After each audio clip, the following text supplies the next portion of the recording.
প্রিয় বন্ধুরা, তোমাদের সকলকে স্বাগত জানাই অপূর্ব হোম টিউটর ইউটিউব চ্যানেলে। আজ আমি তোমাদের সঙ্গে তোমরা যারা 2024-25 শিক্ষার্থী রয়েছে মাধ্যমিকের, তোমাদের 2024-25 এবিটি টেস্ট পেপার থেকে পেজ নাম্বার 180, 81, 82, 83 এই সমস্ত যে পেজগুলো রয়েছে ভূগোলের, আজ আমরা এমসিকিউগুলো দেখব 181 নম্বর পেজে। ঠিক আছে, চ্যানেলে নতুন থাকলে সাবস্ক্রাইব করে নিও।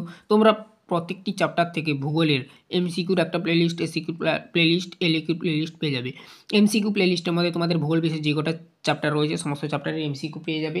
এলএকিউ প্লেলিস্টের মধ্যে অর্থাৎ লং অ্যান্সার কোশ্চেনের প্লেলিস্টের মধ্যে সমস্ত প্রশ্নের উত্তর পেয়ে যাবে। লং কোশ্চেনগুলোর এলএকিউ হয়ে গেল, এমসিকিউ হয়ে গেল, এসিকিউ রইল। এসিকিউ প্লেলিস্টের মধ্যে সমস্ত চ্যাপ্টারের এসিকিউ পেয়ে যাবে। ঠিক আছে, তো 3টি করে প্লেলিস্ট দেওয়া রয়েছে প্রতিটি চ্যাপ্টার, সেই সমস্ত প্লেলিস্টের মধ্যে অ্যাড করা রয়েছে যে যা টপিক ওয়াইজ। অবশ্যই চেক আউট করবে প্লেলিস্টগুলো। চ্যানেলে নতুন থাকলে আবারও বলছি, চ্যানেলটাকে সাবস্ক্রাইব করে নিও, বেল আইকন অপশনে সেভ রেখো, পরবর্তী ক্লাসগুলো নোটিফিকেশন যাতে তোমাদের কাছে পৌঁছায়। দেখো, ফার্স্ট প্রশ্ন কি বলা রয়েছে, যে প্রক্রিয়ায় ভূমিভাগের উচ্চতার হ্রাস ঘটে তা হলো আরোহণ, অবরোহণ, পর্যায়ন, আবহবিকার। এখানে সঠিক উত্তর হবে অপশান খ, অবরোহণ। 1.2 দাগের প্রশ্ন দেখো, জলপ্রপাত ধাপে ধাপে নেমে এলে তাকে বলে কাসকেড, ক্যাটারাক্ট, ভূমিকম্প, কোনোটাই নয়। অপশান ক হবে কাসকেড, ধাপে ধাপে যখন জলপ্রপাত নেমে আসে। কাসকেড কোথায় দেখতে পাওয়া যায় তোমরা একটু কমেন্ট করে জানাও তো। ভ্যান অ্যালেন, পরবর্তী প্রশ্ন দেখো 1.3 দাগের প্রশ্ন, ভ্যান অ্যালেন বেল্ট বলা হয় অর্থাৎ ভ্যান অ্যালেন বিকিরণ যেটা কোন স্তরটাকে, ট্রপোস্ফিয়ারকে, স্ট্র্যাটোস্ফিয়ারকে, ম্যাগনেটোস্ফিয়ারকে আর মেসোস্ফিয়ারকে। এখানে ম্যাগনেটোস্ফিয়ার হবে সঠিক উত্তর, অর্থাৎ গ, চুম্বক স্তর যেটা। 1.4 দাগের প্রশ্ন দেখো, ক্যারিবিয়ান সাগরে ঘূর্ণিঝড় হলো typhoon, cyclone, hurricane, tornado. Hurricane হবে সঠিক উত্তর। শৈবাল সাগর দেখা যায় প্রশান্ত মহাসাগর, আটলান্টিক মহাসাগর, ভারত মহাসাগর, কুমেরু মহাসাগরে।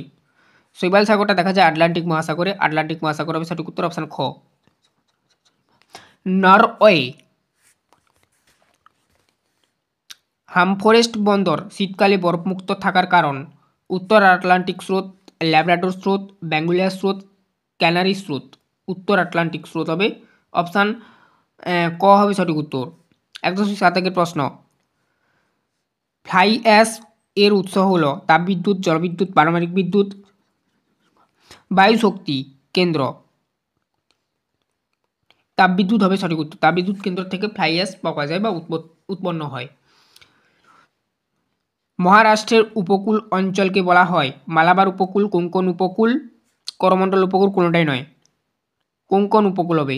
দক্ষিণ ভারতের সর্বোচ্চ শৃঙ্গ, অপশান ক ধূপগড়, অপশান খ গুরুশিখর, মাউন্ট আবু, অপশান গ, আর অপশান ঘ আনাইমুদি। আনাইমুদি হবে সঠিক উত্তর।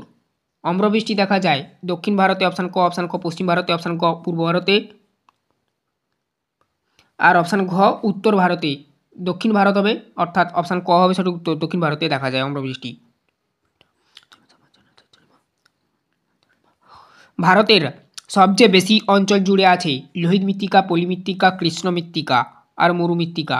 এখানে সঠিক উত্তর হবে পলি মৃত্তিকা, অপশান খ হবে সঠিক উত্তর। 1.11 দাগের প্রশ্নের 1.12 দাগের প্রশ্ন, ভারতের যে রাজ্যে সাক্ষরতার হার সবচেয়ে বেশি অর্থাৎ শিক্ষিত মানুষ রয়েছে, অপশান ক উত্তরপ্রদেশ, অপশান খ কেরল, অপশান ক পশ্চিমবঙ্গ, অপশান খ তামিলনাড়ু। কেরল হবে সঠিক উত্তর, অপশান খ। আধুনিক শিল্প দানব বলা হয় লৌহ ইস্পাত শিল্পকে, বস্ত্রবায়ন শিল্পকে, পেট্রোরসায়ন শিল্পকে, পাট শিল্পকে। পেট্রোরসায়ন শিল্প হবে সঠিক উত্তর। ভারতীয় পর্যবেক্ষণ বিভাগের সদর দপ্তর অবস্থিত মুম্বাই, বেঙ্গালুরু, দেরাদুন, সিমলায়। দেরাদুন।